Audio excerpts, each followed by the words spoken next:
TJ Larkin here today with Justin Moore from Sponsor Magnet, and I'm absolutely stoked to have him. I would think he might be one of the top guests that people want to hear from because he is an expert in sponsorships, getting ad revenue, the things that people in local newsletters are most interested in. So thank you so much for being here, Justin. Really appreciate it. Dude, I'm stoked, TJ. Let's hit it. Let's do it. All right. Well, why don't you kind of give us a background, right? How'd you get started? How'd you become an expert in the sponsorship ad space? Dude, so I was in a metal band in high school. I just want to get that out of the way first. Want to get that out of the way first. Very important part of my my upbringing. No, but how I got into sponsorships and all that was my wife April started a YouTube channel actually back in 2009. So back in the day, you really could not even make money from YouTube back in the day. Like the partner program, AdSense revenue share was just starting. It was application only at that point. And so her hobby of making YouTube videos was very much for fun. There was never like a entrepreneurial thing behind it. But what started to happen was brands pretty quickly started to reach out to her, offering free stuff. So it wasn't like, hey, we're going to pay you to talk about us on your videos. It was, hey, let's send you this free hair curler or makeup product. She did like beauty and cosmetics and skincare and that type of thing. And so we were young, early 20s, no money basically. And so she was stoked to accept the free stuff for a long time. And then what happened was I went back to school to get my MBA at night after work. I had graduated. I was in medical devices at that time. But I started taking these classes in my MBA program all around advertising and negotiation and marketing and all that. And, I went back to my wife and I was like, I really feel like, you're getting the short end of the stick here. Like you have hundreds of people on your posts saying, oh, thank you so much for telling me about this brand. Just went to the store and got it. And a free $30 product is not adequate value exchange here for what the brand is receiving. And so I basically said, hey, the next brand that reaches out, ask if they have a budget, to collaborate with you. And she's like, there's no way any brand's going to like pay me for this. And so sure enough, the next brand that we asked, they said, yeah, if you can talk about us in 2 videos a month, we will pay you $700 monthly. And we were like, our minds were blown because, the immediate next thought was, how can we find 10 more brands just like this, right? And so that was the start of a journey over the next basically decade plus. We've earned over $5 million working with brands. It's been our primary revenue stream for many years. And so that is what ultimately led me down the road of starting an agency to help other creators get deals. And now over the last 5 years, educating and coaching creators and media companies how to land more sponsorships. Nice. Yeah, I love that. You fell into it, right? You kind of figured it out and then went deep and got really good at it. That's awesome. Real quick, what are you doing now as far as helping people do this? Just to make it clear, because I think people might already be interested in working with you in the first 2 minutes. So I have a coaching program. So it's pretty interesting. So I call myself a sponsorship coach because the typical model for most creators, influencers, media companies, entrepreneurs that they've been accustomed to is some sort of agency or broker or manager or someone who is helping facilitate getting those opportunities for you and taking a cut. Anywhere between 15 and up to 50% if you're in, let's say, a podcast network. It can be a huge chunk of the revenue. And most people have just been like, oh, that's the cost of doing business, right? Like I have to give away this percentage because I need to focus on the creative stuff, like writing the newsletter, doing the content. Like that's what I'm good at, basically. And I basically, when I started helping people, I decided to challenge that notion. I was like, you know what? I actually think that's a crummy model because we personally have had a lot of really bad experiences working with management and representation and brokers and all that stuff over 15 years. And I was like, I'm actually going to do a different model. I'm going to do a coaching model where I actually advise you for a flat fee. So I don't take any cut. It's a 0% cut. You keep 100%, but we'll be in your corner regardless of the opportunity. And so we'll equally tell you, hey, this deal sucks. Don't take that deal because we're not financially motivated to, get our 20%. Interesting. Is it, when you say coach, I assume this is not one-on-one coaching. You're talking about like a group style? No, it's one-on-one. So it's basically we have a one-on-one component. So you have a private room with a sponsorship coach. And then there is also a group call twice a month. Oh, interesting. Okay. Man, we'll have to dig into this more. Cause I like how you even flip that model kind of to be different. That's really cool. Okay, so you work with all types of media brands, content creators, not specifically in the local niche, but you do have some in there, right? So you're at least somewhat familiar with the space. I'm very familiar. I mean, I have a lot of anecdotes and stories that I can share. Yeah, awesome. Okay, so this channel, generally the people who are watching what we're doing are people in the, yeah, again, you already are smart enough, most, well, listeners are, but the local newsletter space, a lot of the legacy local media brands kind of are sort of dabbling in what we're doing. They don't really get it yet, but the people watching this, we're really good at creating high value content that people really engage with. Again, newsletter specifically, but what I encourage people to do, and a lot of people are doing, is more of a local media brand, right? So you've got an Instagram, you're publishing lots of content there. Maybe you have a full website, just like the local media brand. Some people are starting to host events. You've got the in-person stuff going on. So we're trying to be omni-channel, right? And then the other key that we do is our engagement's really high because we're giving people what they want, right? Where a lot of traditional local media, they kind of write these in-depth stories about things that nobody cares about, right? Where we're focused on what people care about. So I think the high level of what I think is so interesting about where you might be able to help us here, just so to set the stage, is in a lot of ways what people watching this are doing, like what I'm doing, is actually better than the competition, like in some ways significantly. In terms of it's more engaging, more people seeing it. We know this, right? We have the data, unlike, I mailed a newspaper to people's houses, they didn't ask for it, right? People are opting in, all that stuff. Yet for most of us, monetizing is much harder than it is for the legacy local media, right? So it's like we have a better product, more engagement, more readers, more everything, but way less money, right? And so that's kind of the stage of where I'd like to kind of dig in with you of like, I don't expect you to solve this in an hour, but like, how do you kind of help guide us to getting to a point, maybe slowly, of getting to at least break even, and then it's how can I make some money, and then it's, hey, how can I have this be a 6-figure business, and then maybe for some people, going really deep, like how do you get it to high 6 figures or 7 figures, like a lot of these legacy media brands are. So that's the stage. But any thoughts so far? Yeah, a lot of thoughts actually. So there's a lot of different directions I think we could take this conversation, but the first caution that I want to give everyone like listening or watching is that there is a tendency to make this comparison that you just did. You say like, hey, you go to a local, company that's spending with the incumbent in that local market, and you say, why are you spending whatever it is, $5,000, $10,000, $15,000 a month, or however much it is, advertising in the, with the local media or this penny saver or whatever it is. Yep. You should advertise with me because I've got 40,000 on Instagram. I've got this 20,000, local newsletter. Like, we're the much better option. And the danger with that framing is that you are inadvertently condescending. You're saying, hey, you're dumb. Why are you doing that? Why are you spending that money? You would get a much better ROI working with me. And the challenge there is that the person that you're talking with might have been the decision maker. They were the one who is, it's so much easier to maintain the status quo. Yes. Because what can happen is that, let's say that they decide to dabble and invest with you, and it's a wildly better ROI. They now look like an idiot to their boss or their colleagues. And so it's all human issues at the end of the day, because people don't want to be kind of like found out, because then their boss is going to be like, we've been advertising in this in this other publication for 5 years, and you never you never discovered that we could like get a much better acquisition cost working with TJ or something. And so I like starting here because it's very simple things. It's like, how can you go to this person at the coffee chain with 10 locations around the Austin metro or whatever, and say to them, hey, you don't need to change anything about what you're currently doing with your media strategy.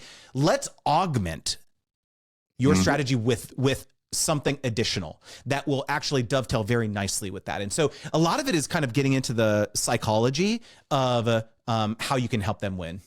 Yeah, I mean, I think that is a great first frame to think about. I think what you're just saying makes a ton of sense, and it's really good to understand at a base level when you think about sales or working with people like this, which is, number one, inertia, right? Which is true in so many areas of life. It's like, it's easier to just keep doing what you're doing, right? And so even if the options are better, if it's change, it's scary. And you mentioned one of the reasons it can be scary. Another one can just be from the business owner's perspective of like, I just got a lot going on. So like change means you're going to ask me to learn something new. How am I going to get you the information? How am I going to work with you? That's again, change. And so recognizing that seems pretty smart at a base level. And to work with it instead of trying to say that inertia is not a thing. Well, here's another concrete example. One thing I say a lot when you're trying to talk with a business owner to have them advertise with you is you have to speak their language, because oftentimes what they're going to say to you is, okay, well, currently I'm spending $5,000 a month on Facebook ads. And I'm getting a 2x ROAS, right? A return on ad spend, or 3x. They might even disclose that type of information to you. And they're going to say, can you guarantee me the same return? And you say, well, not quite, right? And so you get into this situation. And so from their perspective, they're like, well, why would I invest with TJ? Because, or someone with a local media property, because I get that certainty when I advertise on Facebook or some of these other, other places that they're advertising. And so that's the wrong conversation to have with them. The right conversation to have with them is, hey, I went and I took a look at your Facebook ad library. I see the ads that you're running, because anyone can do this. You can look at any, if it's the page transparency area on their Facebook page, and you say to them, hey, I actually think I can make you more compelling ads that will get you a better at like return on your ad spend. That's the conversation to have with them. And so you now, if you're someone who is adept at making video content, if you have an Instagram as part of your strategy, now it becomes, oh, okay, I get why I have to pay TJ $5,000, $7,000, whatever it is, to make me these ad assets that he licensed to me. And maybe advertising in his property is part of this deal. It's like a hybrid deal. And so this is what the business owner understands. Oh, okay, I get it now. I'm gonna be able to get more leads with these videos that he creates for me. So again, a lot of what I coach people to think about is, let's speak their language. Let's understand what's important to them and put a proposal in front of them that they get excited about. So that's interesting. That is one of the angles I wanted to go down with you, is basically, I know that's non-ad revenue, right? Of like, how can you make money with a local media brand that isn't directly, I run your ad, you pay me to run ad. What other things can you do? And it sounds like that is something I think a lot about, right? Which is like, I am creating content or assets for you that you can leverage in many different ways, right? So that's one. Dude, I mean, think about it. Like, a lot of times these local brands and local companies, they do not have a full-time marketing person. Or if they do, maybe they're spread so thin. They're doing everything. They're doing the print ads. They're doing the out-of-home bus bench. If they're doing bus bench ads, if they're doing pay-per-click on, Google or whatever, they're doing all the things. And so they don't have the ability to like stay on top of what's trending on social media, what sound is working on TikTok, what is, what format of reels is doing well. So these types of things that if you have non-written, like newsletter properties that you're augmenting your company with, you are adept at those things, right? You're following those things probably. Yes. And so if you can go to them and be like, hey, I'm going to generate content for you on autopilot, that could be a multi-thousand, maybe even 5-figure revenue stream for you as a local media company, if you can flex that expertise. Especially, also, you might be thinking, okay, yeah, but I don't have an Instagram, Justin. I've just got the newsletter. What can I do? Why not allow these businesses to repurpose your written content on their blog? Why can't you do that? Like that, if it's valuable to them, or if they don't have a newsletter, maybe you could help them stand that up. Maybe you could say, hey, I will write, this guest post for you 4 times a month, and you blast that to your list of, they could have 20,000 local residents on their, coffee roastery email list that they're not sending to. And so maybe that's promo for your newsletter. So there's all these creative ways that you can cross-pollinate with some of these businesses as well, I think. I think that is absolutely gold. I think that's you kind of said it in almost maybe a better way, but just what I would consider it, kind of what you said is like a digital marketing agency, where it's like, well, I'm doing this local media, local newsletter thing. I'm already an expert in Instagram, in meta ads, in all these things. How can I help you with that? And it being a package, right? So running ads is just one of the things they get, right? And then they can get other things from you as well. I think that makes a ton of sense. So that's a really good. Again, one other thing I want to really, really hone in on here is that you may be someone who thinks, I don't want to run an agency. I don't want to run ads for other people. Like, I just want to do my own thing. Fine. but don't discount the experience that you have. Maybe it's a consulting arrangement where you come to them and say, hey, like, I'm not going to implement this for you. This is not a done for you offer, but like, you can pay me $5,000 or $10,000 and I'll tell you how to do this. I'll give you a playbook, and you can, maybe it's a retainer thing where you come to me, it's a couple grand a month or whatever. And I help you with, from a strategy perspective. I'm not going to implement, but like, I'm going to give you all the learnings of, building this, multi-thousand, multi-5-figure subscriber newsletter in this local community. I can help you do that and get more foot traffic into your, locations from a consultation perspective. And so like that could, again, be another significant revenue stream for you. I love that. Yes, that's great, because that is the one down. I actually have the offer I just mentioned on the table with somebody locally who wants me to do their meta ads and all this. And I'm kind of like hesitant because I'm like, I got too many things going on to deal with this. To your point, that's exactly what I should do with him, right? It's like, hey, I'll teach you how to do it. He has a team. I'll show them how to do it. And then I can take the stress off of the day-to-day of having to worry about his meta ads and manage those. It's actually a really good idea. I think people should totally think about that. And then TJ, you find and you go and seek out other partners to do the implementation. So find someone else that you trust, a local, media agency or ad agency or something, and say, hey, I'm getting all these leads. I've got this big, newsletter of like, lots of hungry local businesses that need this expertise. I help them with strategy. You help them with implementation. We figure out what the, finder's fee is or whatever it is. Maybe there's some sort of ongoing kicker that you receive. So you go actually out there and find these partners that you can refer out. Yeah, totally. That's another obvious great option for sure. No, that makes sense. So let's kind of, I bet you people are thinking just like me. Okay, we know there are brands that are willing to spend real money. So, well, let me set the stage for what most of us are dealing with on the, okay, what kind of inbound do we get?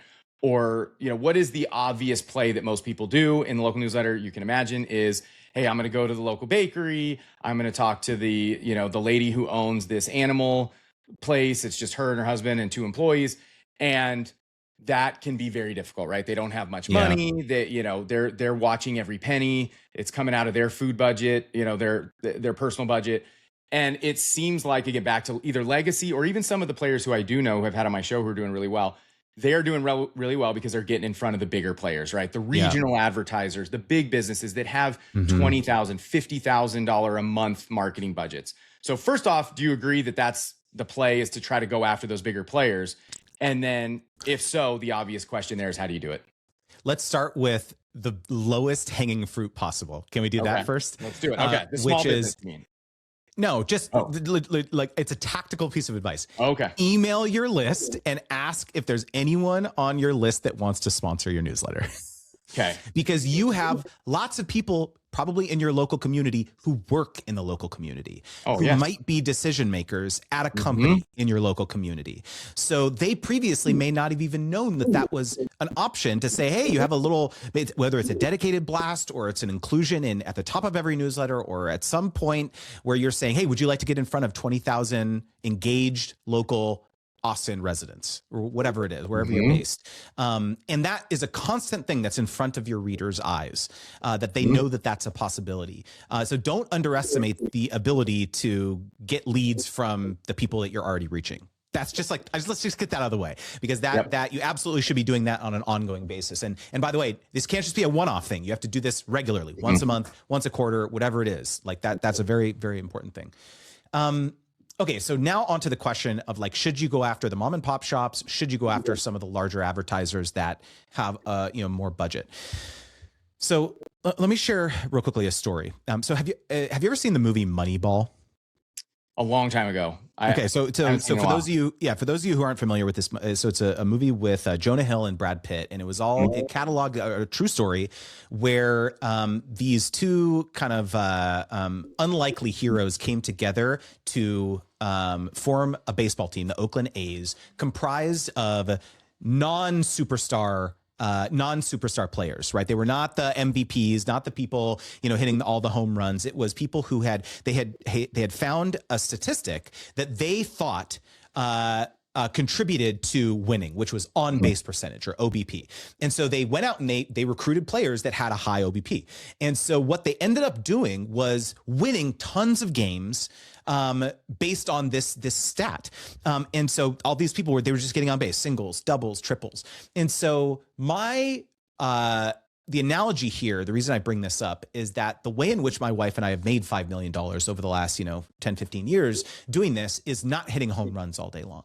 It's hitting singles, doubles, triples, sometimes hitting home runs, but more often hitting singles and doubles, meaning that we do not discriminate when it comes to smaller brand, medium tier brand, larger brands that has larger advertising budget. Those are all great. They all contribute to keeping the lights on and building a great livelihood for ourselves. And so, the lesson here is to not be myopic and only go after the big fish, because yes, when you land the big fish, it's great. It's large ticket sizes, but those are, at least in my experience, going to be fewer and further between for local media companies.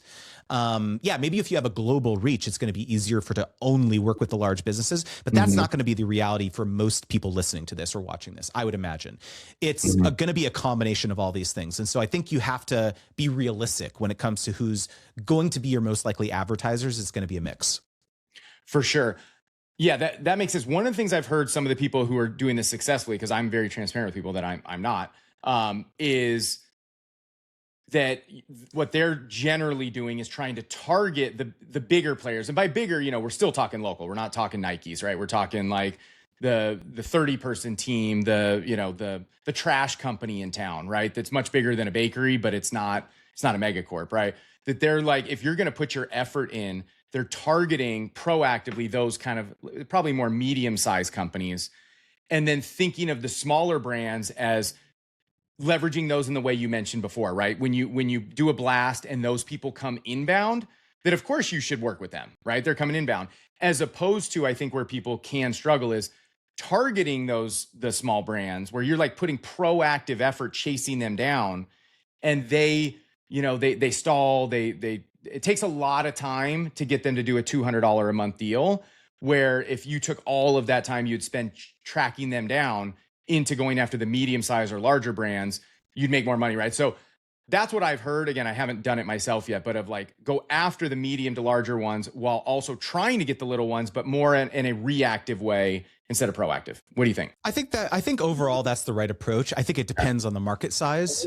Some markets don't have even the medium or larger size. Yeah. And so I think philosophically, I think that's the right approach, is to because what I preach is like your ad strategy should it's a combination of both outreach and like outbound and inbound strategy, right? So as you said, like probably most of your inbound is going to be the smaller tier folks, and you do your best to service those. But if you're have a concerted effort to actually reach out and pitch some of these larger advertisers, I think that's the right approach. Again, what I will say though is there's trade-offs, right? Some of these larger advertisers might create a disproportionate amount of headache because there's more, red tape for you to go through. There's more rounds of revisions, and some of these smaller or mid-tier brands might not care at all. And so I think that from an operational perspective, there's definitely trade-offs. Yeah. Interesting. Yeah. That does make a lot of sense that there is. Although just on the small side, sometimes it can be just as bad too, because they don't totally. It's chaotic over there too. And in an opposite way, right? They're not too strict. They're not strict enough. And it's just kind of like they don't have their stuff together, which can be a challenge. But yeah, no, I think that's also just good advice in general, right? Trade-offs and everything. I think that's super important. What do you think? I heard somebody mention this, and I think this probably makes sense again. Yeah. Tell me what you think. What about targeting? Again, this probably mostly applies in medium to larger areas, but targeting marketing agencies that like getting in front of the people who those bigger brands, sometimes I imagine they go to those marketing companies to then they say, here's your $50K a month. You have to figure out how to distribute it. And the huge benefit there is you're dealing with bigger companies that have money if they're giving money, if they're paying for marketing agency. And then number two, one sale could theoretically be 5 sales because she might say, hey, I want to use you guys for 5 of my brands that I do work for. What do you think about this? Yeah, I mean, my wife and I have made tons of money employing this strategy, over the last decade. The challenge with this is that oftentimes it's a per campaign type setup with a lot of these advertisers or media agencies. So what I mean by that is that they will be retained by their client to work on a specific project. So they have some sort of seasonal promotion or new product launch or something like that. And so if they were to reach out to you and say, hey, we'd love to advertise in your local newsletter, rather than it be like, hey, we'd love to advertise every month, it's like, hey, for this one project. And so if your approach is to come to them and say like, hey, I've got this local media property, I have this, reach and all that, it's more likely that they're going to be like, thanks so much, we'll keep your information on file. And hopefully they'll come back to you at some point to, with a deal in hand.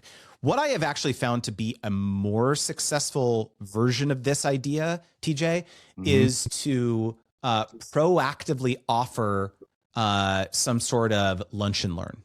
I will come into your office. I will do a presentation about what I'm seeing work in local media. I will cater lunch. I will cater coffee and snacks or whatever.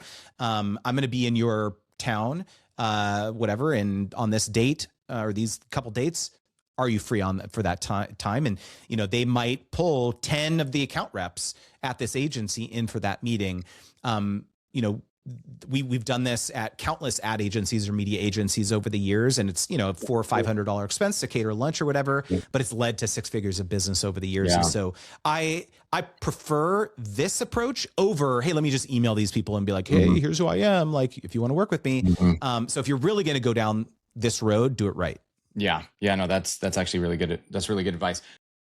Wanted to tell you real quick about 3 ways I can help you. So the first way is join our free Discord. So I opened a Discord. I want to be able to chat with listeners here. I get so many ideas from you guys. I want to have some of you on the show. I want to help as much as I can, reasonably, of course. It's going to be free. So just jump in there, ask me questions. I'll host some office hours occasionally, and let's see how we can help each other. Number 2 is our software that we built called Local Newsletter OS. It's what we're using to help us streamline all of our processes. Creating a local newsletter is complex on the internet, going to so many different sites, using AI tools. We basically streamline this all into one so that it's much simpler to use and for your team. It's really a great software that we're going to build into something truly amazing over time. Right now, it just helps with your newsletter. Over time, it will also help with your website and directory and all kinds of things. So jump on there. Again, the resources for both of those are on localmediahq.com. Finally is helping you actually consistently build your newsletter. So we've got options for do it yourself, where we give you all the tools, training, software, all of it. We've got one where we kind of do it with you, which is, consulting plus doing your growth and meta ad side. And then of course we have it done for you where literally we will do everything. So all of this stuff you can get on localmediahq.com. So go over there, check it out, and back to the show. No, that works. Okay. What are your thoughts on the Instagram side? So at least in terms of specific, I know I've heard of a few people in the local space who are doing really well on Instagram, that they were able to, for whatever reason, different reasons, get a pretty big audience on Instagram, much bigger than the newsletter. And that a lot of local businesses or advertisers, they see that as kind of the gold standard. You're legit, you're big, right? Because newsletter numbers are private, right? Nobody can see how successful a newsletter is, right? But you can see Instagram, and that a lot of business owners see that and want to get reels made for them. Is this something that you've seen from the people you work with, or how do you think about that? Dude, your assessment is 100% dead on. I can share a story of a previous coaching client. Their business is called Cincy Scoop. So okay, Cincinnati. That's one of the ones that I'm familiar with. So tell us. Yeah. And so, I mean, this is exactly their playbook. Anytime there's any sort of, event coming through Cincinnati, these large companies look up, okay, what are our advertising options? And they look up Cincy Scoop. I don't exactly remember how many they have at this point on Instagram. Like it's 70. Tens of thousands. 70, tens of thousands. Like you said, there's this phenomenon where a video goes viral locally and the business is overwhelmed with business, right? Like the overwhelmed with customers flooding the shop or whatever, right? And so that idea of something going viral and a business being overwhelmed positively has pervaded the cultural zeitgeist now. Business owners understand that. There is very few scenarios where a local newsletter featured a business and it's been, viral and it was flooded. It's the social. local video, the reel, the TikTok, the Instagram reel. And so if you're a local media operator listening to this, I think this should inspire you to actually take this stuff seriously, because that is what local businesses are valuing these days. It's that type of virality. It's not the newsletter. The newsletter is great from all sorts of other reasons in terms of owning your audience and conversions perspective and all that. But like having an arm to the business, a content arm that is audio visual, I think is really, really important in today's landscape. 100%. You're preaching what I preach. So thank you for confirming that I'm right. How do you think about, so like in my case, I do have, at least on my primary newsletters, I have Instagram going pretty well. We've got the newsletter. We've even got a full website, like looks like a nicer version of a traditional media's website. When it comes to when we're doing the proactive, let's say to the medium and larger businesses, should we be doing, how would you, let me just ask you, how would I position this? I guess the base question is it more of a package? Like you'll get this, and this for this one price. I don't know. I've got an audience of 30,000 in the North Austin area, which is a large percentage. How should I be positioning this to these businesses? So, so the absolute wrong thing to do is package it all together. Okay. If it's boilerplate. So what you're doing is saying, hey, here's all my options. I have 5 packages, pick one. Then you might make some money, but you're probably leaving easily 10x on the table. Okay. So let me explain. Yep. There's a step in here that most local media companies miss, which is the conversation with the client. So they may have an area on their website where they say, hey, click here, book an ad, check out here, enter your credit card information, right? So it's like a ease of use thing. And the step that most people are missing is getting on a frickin' phone call, going to the location and having a conversation with the business owner and asking them, what is your goal? With advertising through my publication, through my business, what is your goal? Are you looking to get more foot traffic? Are you looking to drive leads? Are you looking to just get awareness? You just open, it's the grand opening and you want people to know about your business. The reason that you need to ascertain that is that the proposal and the packages that you send them, because you should still send packages, obviously, but the packages that you send them should be bespoke based on what the business's saying is their challenge. And so a business who's saying that awareness is their challenge, then you may only propose reels to them. You may not even propose a newsletter blast at all, because again, they're going for impressions, views, engagement, comment. Those are the KPIs or the key performance indicators that a brand like that or a business like that is going to care about. Contrast that with another brand who says that we are trying to drive sales for our holiday promotion. We have doorbusters for Black Friday. That company probably is going to care about the packages with the newsletter blasts. And so you should still send packages, but they should be 100% kind of customized based on what the brand says they're trying to accomplish. Okay. So that makes total sense. I completely agree with that in a lot of ways. I love that. And that's what, as a business owner, I would want to see. Like you're not just giving me, here's 3 things to choose from. You don't even know me, versus like, hey, this is what you said. Here's what we can do. One other thing I didn't mention about this is that this saves you time. It saves you work. Instead of creating the, package 1, which includes everything, the Instagram, the newsletter, and the brand didn't really even care about some of that stuff. You're doing extra work and it's for nothing because they don't even want that. How would you, okay, so that makes sense. But so I'm literally working on this right now, by the way. So this is personal. I want to know how I'm thinking of. Again, we're doing proactive, right? They didn't already come in. We're proactively trying to go to businesses that a lot of these businesses don't know we exist, even though, we're doing pretty well. It's still relatively small compared to, So what would I was wanting to build a website because it's really easy to build, AI high quality websites now. So like, what would my either website that I'm sending to them or saying, hey, check us out, or maybe a one pager, how should those look? Like, what are those saying to convince them to jump on the call? What I would send them. So I have a very specific pitching methodology that I teach in my book, Sponsor Magnet, which is called the ROPE method. So R stands for your pitch has to be relevant to a campaign that the brand has either run in the past or is currently running. So this requires some research for you to actually look at what kind of ads are they running on Facebook? What are they posting on social media? What does it look like? Do they have a blog? What are they talking about? Right. So we're actually going to go and do some research on this entity beforehand. So that's R, the relevancy. O stands for organic. So you're actually linking them a piece of content that you have published, whether an archive of the newsletter or content on, let's say, social media like Instagram or something, that ties back, that shows that your audience has an existing affinity for their brand or their business. We'll revisit that shortly. Yeah. P stands for proof. So you can show how you've helped other local entities achieve results. And E stands for easy to execute.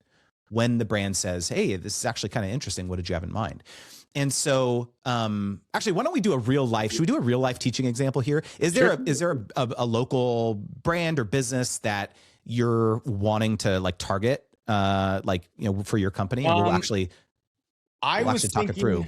Yeah, I was thinking of, and I don't know if this is a good idea, but like the trash company, like in Texas, they're private. Okay. Which is ACDI Disposal.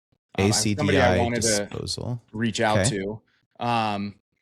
And one of the reasons, and maybe not to get too deep here, but thinking of a brand like this, even though they do want more customers, I think for brands like this, sometimes I think they just want positive community, brand awareness in a positive sense about them and what they're doing. Again, like you said, being less about, we need 12 new customers next month. That's why we're paying you.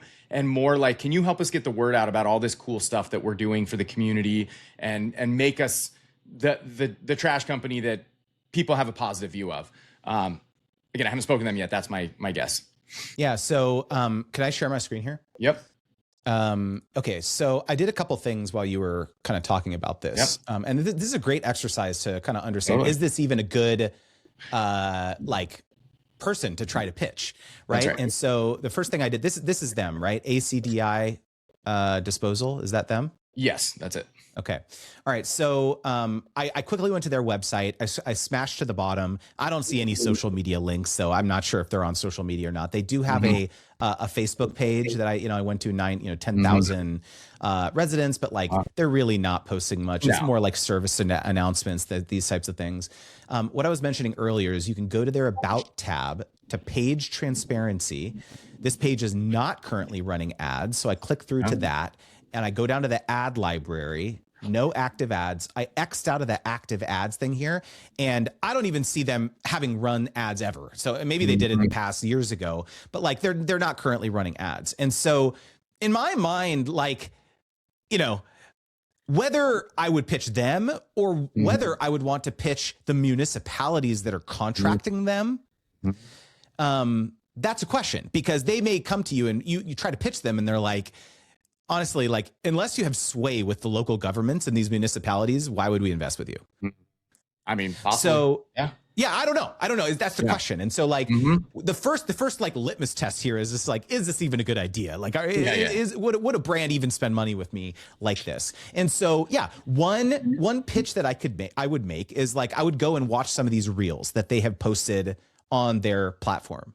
And these are just very cheesy kind of holiday related things. And so maybe a pitch is hey, let me create some reels for you for your Facebook page that you can post once a month, once a week, that are more high quality, that are casting your disposal company in a positive light. We can do some human interest stories. I'll come and interview some of employees at your company. They clearly don't have content chops, and so to me, I'm looking at this right now, and content is the play. And so going back to the rope method that we were talking about earlier, is the relevancy piece would be about the content. It would be hey, I saw that it seems like you're posting video content about once a month on your Facebook page, and you go and do some research to see if they have Instagram and other stuff as well. And you'd say, so that's the relevancy. I saw that the great holiday reel that you posted or whatever. I would actually go to look at this reel got 14,000. So I would go and what was it about that reel that did better than others? So that's the relevancy. The first line of this email is, hey, it seems like you're posting content about once a month. Curious what your strategy is behind the content that you're posting natively. The O in the rope method, O is the organic. You'd say, we've actually cracked the code with highly engaging like hyper local content in the Austin community. And then you link a post that you made on Instagram that did well. Specifically, okay? You don't link your website, you don't link a one-pager or a media kit, you link a post, because what you want to do is show that you have access to the audience that they want to reach. Again, that's assuming that AICD wants to reach them, right? Yep.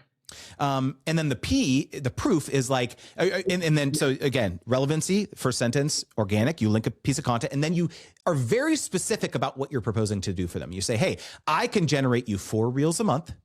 I'll send it to you on autopilot. You get, we'll have a once a quarter creative meeting to determine what videos you want. Happy to share some results of how I've worked with the local electricity company or utility company or whatever, some other local entity. Are you free on Thursday at 10 a.m. to talk about this?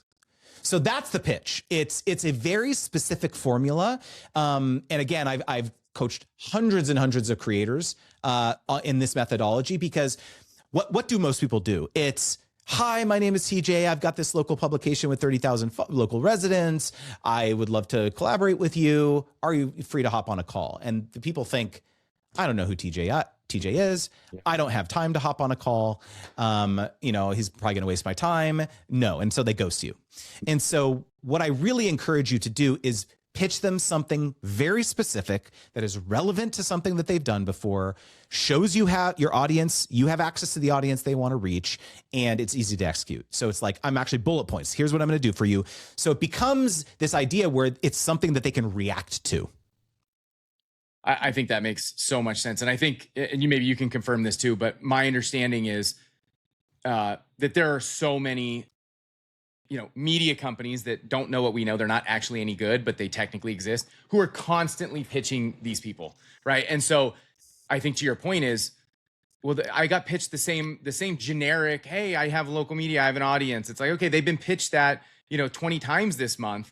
But what you said is like, it's easy to dismiss the generic pitch, right? Of like, pay attention to me, I'm doing this, come chat with me, versus like, I saw you did this, here's what I can do for you. It's very specific, and then even a specific time or a couple options. That stands out from so much from the generic pitches, right? And it puts you above everybody else instantly before you even speak to them. One of the things that increasingly we've been coaching people to do in our program is video pitches. Because now with everyone basically having access to ChatGPT or Claude or Perplexity or whatever tool you want, pretty much anyone can write a like good enough sounding email now, right? Totally. And so what's harder is a compelling 1 minute Loom video, or video using any tool. I use a tool called Tela. And I'm going to share my screen. I'm going to have my video, my face up here. I'm going to show you what my media property looks like. I'm going to show you a reel that popped off in my local community to give you this kind of much more visual and engaging proposal. Again, like it doesn't have to be long, 60, 90 seconds. You have a moving, GIF embedded thumbnail in the email where it's like you on camera, and you see their website in the screen share. Like they're going to be like, "What is this?" They're going to like click on it because it's engaging, right? And so, yeah, it takes more effort. It takes more time. It takes more time than the mail merge of shotgunning this out to 100 local businesses, and you're developing some complex automation, to do that. Yeah. What's the success of that? 1 or 2 responses? My method that I'm going to teach you, you're going to get a 50% response rate. That's not an exaggeration. Like that's what our coaching clients get, because they take the time to do the research, to do the effort. And so, yeah, you're reaching out to less people, more time per pitch, but the success rate's going to skyrocket. And if you're doing it for the right companies that have bigger, but I mean, it makes so much sense. I've been doing something similar with just like trying to get in front of influencers, right? And I'm having a very high success rate because I'm taking time to make things custom for them, and people respect that and appreciate that, right? If you're getting 100 generic things and then something comes out that clearly somebody built for you, whether it's a video or I've been building websites, like all kinds of stuff. Like, of course you're gonna dig into that compared to everything else, right? And I think it just makes a lot of sense. I don't know about you, but these days, if I get an email that was like, if I can get a sniff that it was written by AI, I just delete it immediately. Yeah. Right. It communicates a level of callousness or lack of discernment or lack of effort that I just don't even want to investigate it further. And so even though I'm using AI heavily in my own business, that's just one thing that I'll never do is send pitches or outreach using AI, because it's so obvious. And I just feel like the risk is too high that you're going to turn them off. Yeah, totally. And that's why I think you're right on the video thing specifically. Is just like, at least, for now, there is no faking that, right? Like, people will know that you made it for them and you're talking to them. That may change in the near future, but sure. Okay. What do you think? Again, you've dealt with some of these, and maybe just general thoughts here. Who are the best targets, again, for those like me or anybody else wanting to say, okay, I get what you guys are saying in general. I want to do this. Who should I go after? One of the ones that I think about, and I think I've heard some people say they've had success, and you mentioned already, is like, could it be your actual city, like the government, the city government, or some different versions of that? There's so many arms of governments now. It's like maybe they have their own budgets, like going after different arms of that. Another one I think as an example is like the tourism. Even random cities have tourism departments. Those are just some that jump out at me as like, they have budgets and they need to get the word out and whatnot. So maybe those specifically, but then is there any others that kind of like jump out at you as who we should be going after? Dude, I'm so glad we've arrived at this point in the conversation, because I oftentimes don't get to talk about this. But I think that there is a tendency for folks to do exactly what you're asking, which is like kind of sit in a room all alone and try to brainstorm who would want to pay me, who is a good prospective partner, who might have a budget. And I actually think that this is the wrong exercise. The right exercise is actually involving your readership or your audience in this brainstorming exercise, meaning that I actually need to understand what challenges are my readers having? What challenges is my audience having? And so I encourage people, and I talk about this in my book, Sponsor Magnet, to do what I call a psychographic research study, where I put together literally a Google form. And I say, hey, I am working on my content strategy or my content editions for my newsletter in 2026, and I want to make sure they serve you. Would you mind filling out this 30-second survey so I can understand what's going on in your life? And so you literally send, the 7-8 question survey to understand, are they a homeowner? Are they renting? I'm tailoring this to a local company, right? But like, are they renting? Do they work within the community? Are they working remote? What child, do they have kids? Are their kids in school? Are they public, private, homeschool? Like, what are some of the concerns that you have with the community right now? What are the, whatever you tailor it obviously to your publication. But man, you're going to get such unbelievably rich texture of, what is going on with your readers that you can then mine for, okay, my readers are saying that they're having this challenge. What brands, companies in my local community could solve this challenge?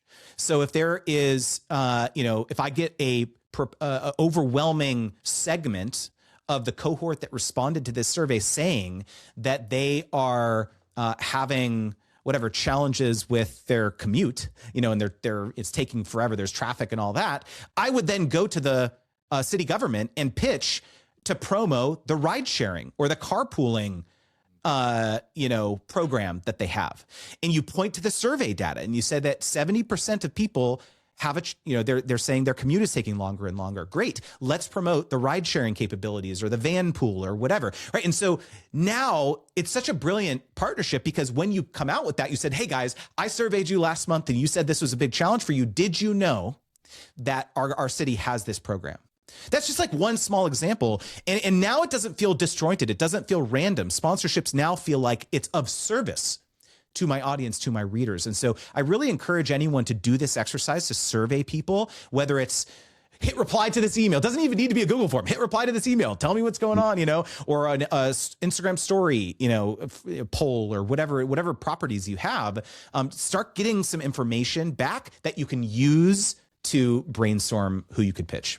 Nice. Okay. Yeah, no, that's really good advice. Another thing I've heard somebody mention once was basically a simpler version of what you're saying, which was they would put a poll like at the top of the newsletter, like a one question. A lot of us do that just for the engagement that clicks, right? Like, who's going to win the Super Bowl, stuff like that. But like, ask a question that's similar to what you're saying. Just one. I think somebody had asked something about pools, maybe in Arizona, or bugs in Austin or something like that.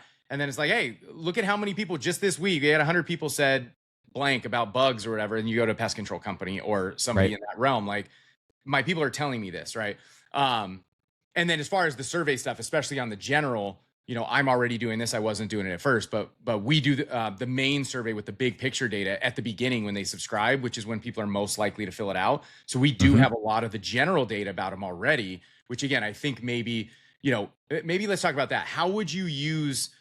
So I'll just tell you what I've seen. Again, I'm running 18 of these, and it's almost always the same. So I think I can speak for everyone. Mostly, it's call it 70% women readers, 50% plus home ownership rate. 40 to 50% make over 100K. Let's just say those are. Oh, and then age is usually it's on the older side. Call it 40 plus, right? So it is what I would take that data as like upper middle class. Women is kind of the ideal readers. Is that something that you would incorporate, in your outreach, or I mean, I guess even brainstorming, med spas being kind of the ideal, I think that would fit that demographic, but whatever else would as well. How would you think about that? I think demographic information, which is what you just described, is much less interesting than psychographic information. Okay. Because you can go to a med spa and be like, look at the age breakdown or whatever. And they're going to be like, I'm just going to run Facebook ads. I can guarantee an ROI if I do that. Can you guarantee me an ROI? Even though you're sharing this demographic information with me, you're going to be like, well, right. And so the psychographic information is way better. Imagine going to that same med spa and you have actual data asking, a segment of your readership about their skincare regimen because they answered in some other onboarding survey or weekly survey or whatever that, some question about something related to that. And you can somewhat lead the witness with the questions that you're asking on a weekly basis. But I hope that you're saving these answers to the custom record of each of these people so that you can then send follow-up information. Yes. If you're sent to these 300 residents who answered something specific on a survey, you can do a follow-up blast to them and say, hey, thank you so much for filling this out. I was just curious. You answered this. Can you give me some more information here? Because I'm working on a partnership with blah, blah, blah, or I'm working on some sort of something. And then you go to that med spa and say, I have 300 people who answered something very specific that they are currently investigating doing plastic surgery or doing, some sort of skincare treatment. That is way more interesting than like general demographic information. And so again, I think it's like, just think about yourself. If you own that med spa, TJ, if someone came to you with that information, 300 very high value people who have said that they're looking to invest in something in the next 30 days, I will be way more likely to pay you than and divert some of my Facebook ads to you if you have that data in hand. Yeah. No, I agree. That makes a ton of sense. I love it. And that is something, well, I wonder if maybe what I said and what you said could combine, right? Because one of the things we can do in Beehive is we can target people based on their answers. So in theory, I could target the women to ask this psychographic survey. Yep. Right. So then that way men aren't getting a survey that says, hey, what's your skincare routine? Like, exactly. Yeah. You do targeted, segmented, surveys that you get different data for, and you use the data strategically depending on the advertiser you're pitching. Yeah. No, this is awesome. Clearly I think you've proven that you're an expert here and you've got this stuff down. So tell me, you are hosting an event. Is this the second one coming up? Second annual event. Called Sponsor Games or Sponsorship Game? Just Sponsor Games. Games. Okay. So I'm going to be there. I bought my ticket last week. So really excited about that. It's in San Antonio. So luckily for me, and just driving down for a little bit. Tell everyone, including me, because I saw the landing page and I kind of get the high level, but like, what is it? Because clearly this is not a traditional conference. I think your site is really good about making that clear. This is not a go sit and listen to 8 versions of Justin explain sponsors. So tell everybody about it. This is the anti-conference. Basically I wrote a list of everything that I hate about conferences and events. And at the top of it is like keynotes, panels, workshops. I'm falling asleep. I'm checking email on my phone. And really what I most like about events is the hallways. That's where I talk to people, I network, I learn things, tactical stuff. And so I sought out, like, how can I make an event that feels like the hallways for the entire event? The other at the top of the list also of things I hate, food. Food always sucks at every event I've ever been to. And so I was like, okay, those are the two things. We're going to ball out on catering. Every meal is fully catered, breakfast, lunch, dinner, snacks. The goal is to like have you basically spend zero money once you arrive, once you book your accommodations. Are basically it's everything else is covered. And so what the purpose of the event is, it's a 3-day coaching experience. So I have this framework that I talk about my book Sponsor Magnet called the sponsorship wheel. It's 8 steps. So it's pitch, negotiate, contract, concept, produce, feedback, publish, and analyze. Those are the 8 steps that you basically should take every sponsor through. And so I turned this framework into 8 games that you play. So you actually practice a sponsorship pitch live on stage. You practice negotiation role play. You raise your hand, you come up. I pretend to be the brand that you want to pitch, and we kind of go back and forth, and we do different objections, and we kind of do this in real time. And so we kind of go through the whole wheel, and it is gamified. So there's 8 finalists actually at the end of this event. And these, you advance to a sponsor tank, where it's a panel of like judges of like real partnership marketing managers at brands who are my sponsors of the event. And there's a grand prize of $5,000 in cash and a bunch of other amazing things. And so I really sought out to make it a fun experience. And, at the end of the event, you are absolutely going to be a better brand partner and a better negotiator. And so, yeah, it's sponsorgames.com. It was an absolutely transformation, probably the highlight of my entire life. I'm not even exaggerating. So if you're someone who has a local media brand company and sponsorships, advertising is one of a large revenue stream for you, you should absolutely come. I mean, it is a one of a kind event. Yeah, no, I mean, I remember I was interested at the time, and I can't remember, why I should have gone to the first one, of course. But seeing a lot of this stuff after the fact and just thinking more deeply about it. And this is why I'm so excited to talk to you, and for people to hear this, is like, this is kind of the most important thing of what we do. If you're not making any money, I mean, yes, lots of us want to help our community, and kind of there's some ancillary benefits, right? But like, primarily we got to be making money, and most people aren't good at it, including me. So this is kind of like, should be a top priority, right? So why not get to the source and surround yourself with those people? Dude, and you know what the coolest part about this is that if you use the code TJ500, you get $500 off your purchase, and you're going to give TJ 15% referral commission. I didn't know that, so I appreciate that. And even better, you get to hang out with me. No, that's actually, and you get to hang out with TJ. Negative, but we'll, you can avoid me and sit at the other tables. But no, I'm super excited about this. Plus, it's at the Riverwalk in San Antonio, which is just a really fun place. It's one of the few kind of vacation-y type places that we can go to quickly from Austin. So I go there a lot. It's super fun little place if you haven't been there. But yeah, man, I'm excited. I think this is cool. Clearly, you're an expert. I'm literally going to be running the transcripts of this call through after to start working on some plans. And then I think if anybody can't go, but so obviously you have your coaching that they can do, and then you've also mentioned you have a book that kind of, I assume, gets into a lot of this stuff as well, right? Yeah, the book is called Sponsor Magnet. Available at my site, sponsormagnet.com, or it's I've got it in paperback, ebook, and now audiobook, which is fun. Oh, you do? Okay. Yeah. So actually, one cool thing that I did with the audiobook is so the print book came out earlier than the audiobook did, and so I had thousands of people who read the book, and I got results, and so I was like, let me actually interview some of these amazing success stories. And so the audiobook has 8 case study interviews of people who have actually gone through, the whole process with the book, and they shared their outcomes. And so it's a nice, fun listen. Yeah, I'm definitely more of an audio guy than a reader. So I'm going to be checking that out for sure. Well, hey, this has been great, Justin.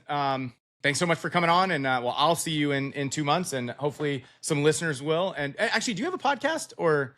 I do. It's called the Sponsor Magnet Podcast. Okay, there you go. I need to start. Yeah, I knew you did. I've heard it a few times. I need to dig in more now. So appreciate having you, Justin. This has been great. Absolutely, TJ. Thanks again, man. All right.